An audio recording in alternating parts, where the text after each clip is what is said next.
está compuesto por espíritu, alma y Então, cuerpo. voltemos ao conceito bíblico.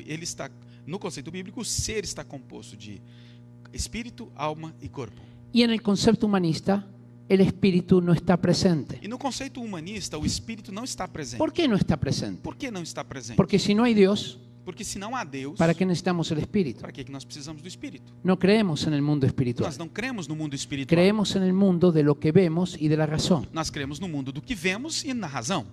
En la cosmovisión panteísta sí va a estar presente el espíritu. Na cosmovisão panteísta, sim, o espírito está presente. La pregunta es cuál espíritu va a A estar presente. pergunta é qual é o espírito que vai estar presente. Por eso en estos momentos solamente estamos colocando estas dos cosmovisiones, Por la eso- humanista racionalista y la bíblica. Por isso, nesse momento, eu estou colocando só essas duas cosmovisões, a humanista racionalista e a bíblica. La humanista racionalista es la que predomina en nuestras universidades, A humanista racionalista é aquela que predomina nas nossas universidades, en nuestros nos colegios. nossos colégios. Es la que forma, la que educa. É a que forma, é a que educa. Por eso es tan importante confrontarla Por isso é tão importante confrontá-la y agregar esta cosmovisión bíblica. e acrescentar essa cosmovisão bíblica. Entonces dijimos que hay una consecuencia de no usar los tres elementos. Então, nós dissemos que há uma consequência de não usar os três elementos, Es como la mesa de tres patas, como uma mesa de três pernas, que le hemos quitado una que nós tiramos uma y por lo tanto e, portanto, la mesa se cae. a mesa cai. Y vamos a ver que hay una tendencia a que cuando eliminamos uno de los elementos, Vamos ver que quando há uma tendência, que quando eliminamos um dos elementos, entonces tratamos de eliminar casi todos los elementos. então a gente vai quase que conseguir eliminar todos os elementos, Casi todos. quase todos.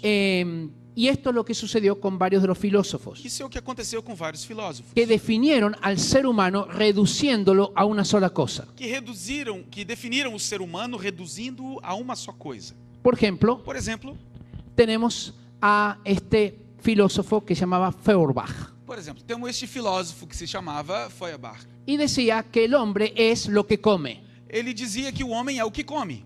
Es decir, eso es el hombre. Quer dizer, isso é o homem. Punto final. Ponto final.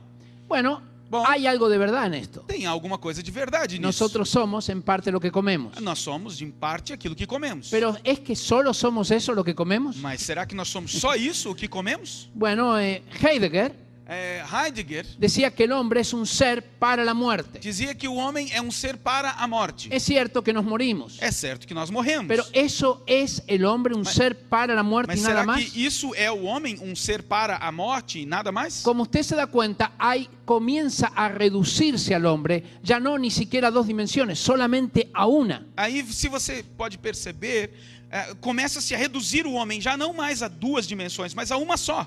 Bertrand Russell decía que somos un paquete de cargas electromagnéticas. Veja que Bertrand Russell dizia que o homem é um pacote de cargas eletromagnéticas. Ni siquiera mente, ni siquiera espíritu, sino cargas Nem electromagnéticas. sequer mente ou espírito, mas cargas eletromagnéticas. Sigmund Freud decía que que somos el instinto sexual. Freud dizia que nós somos um instinto sexual. El instinto sexual es muy importante en el ser humano. O instinto sexual é muito importante no ser Pero humano. ¿es solamente eso? Mas será que nós somos só isso? Karl Marx decía que somos el producto de las relaciones económicas. Marx dizia que nós somos o produto das relações econômicas. Y podríamos mencionar a Nietzsche, que decíamos que éramos la consecuencia de la voluntad de poder.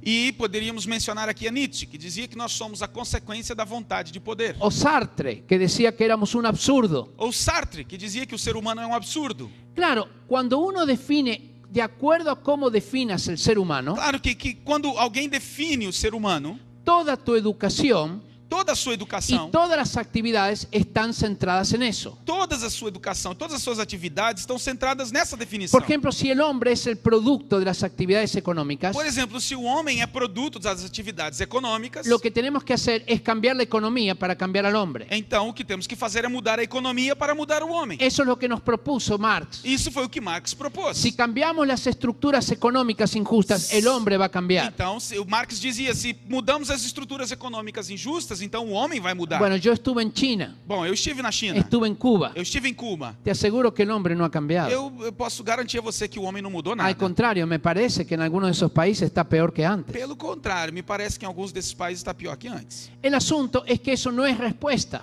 A questão é que isso não é resposta. Pero ¿por qué se da esa Mas respuesta? por que se dá esta resposta? Porque se parte de una cosmovisión Porque se parte de uma cosmovisão, donde el hombre es eso onde o homem é isso y nada más que eso. e nada mais que isso. Cambiemos la parte económica y cambiamos al hombre. Mudemos a parte econômica e aí mudamos o homem.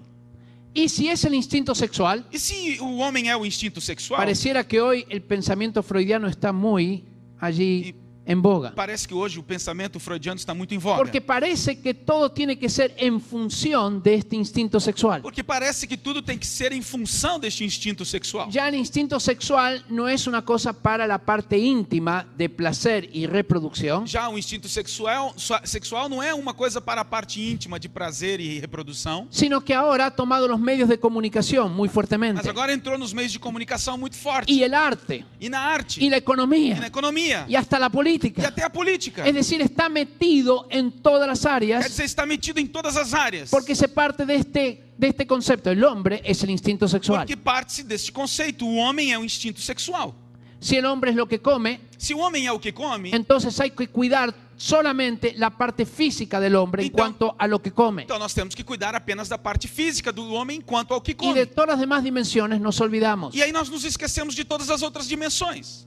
Si el hombre es un ser para la muerte, Se o homem é um ser para a morte, no es una manera muy optimista de verlo, não é uma maneira muito otimista de ver. pero ¿para qué te vas a preocupar de lo que viene? Mas então por que você vai se preocupar com o que vem adiante? Vive el hoy. Vive hoje. Tú te vas a morir. Você vai morrer. Hoy disfruta esta vida. Desfruta dessa vida. No importa las consecuencias. Não importam as consequências. Claro, es el concepto que tengamos del ser humano Claro. el que nos va a llevar a tipos de acción. É o conceito que nós temos do que é o ser humano que vai nos levar a tipos de reações. Entonces, Então, tenemos que volver al concepto bíblico del ser, precisamos voltar ao conceito bíblico de ser, que es que é espíritu, espírito, alma alma y e cuerpo. corpo.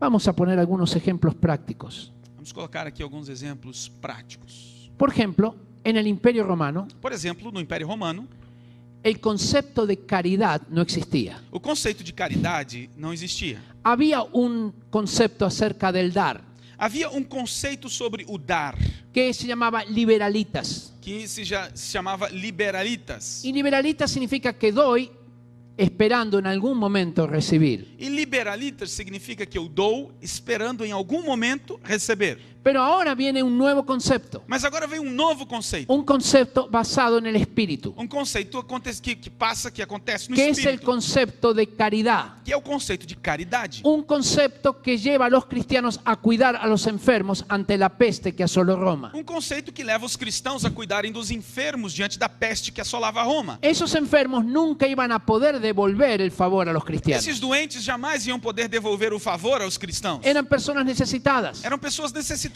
Tenía que ver con lo que el Evangelio decía, Tinha a ver com o que o Evangelho dizia. que cuando invites a alguien a comer, Que quando você chame alguém para comer, invita a personas que no te pueden devolver el favor. convide pessoas que não possam devolver o favor. Es un amor desinteresado. É um amor desinteressado. Es el concepto de caridad. É um conceito de caridade. Este es un concepto cristiano, Este fue inventado por los Esse é um cristianos. conceito cristão, foi inventado pelos cristãos. Es decir, viene de las enseñanzas de Jesús, Quer dizer, vem dos ensinos de Jesus. que puedes hacer bien, Que você pode fazer o bem. que no era como el dar de la liberalita Que não é romana. como o dar da liberalitas romana. Y allí están. E aí está.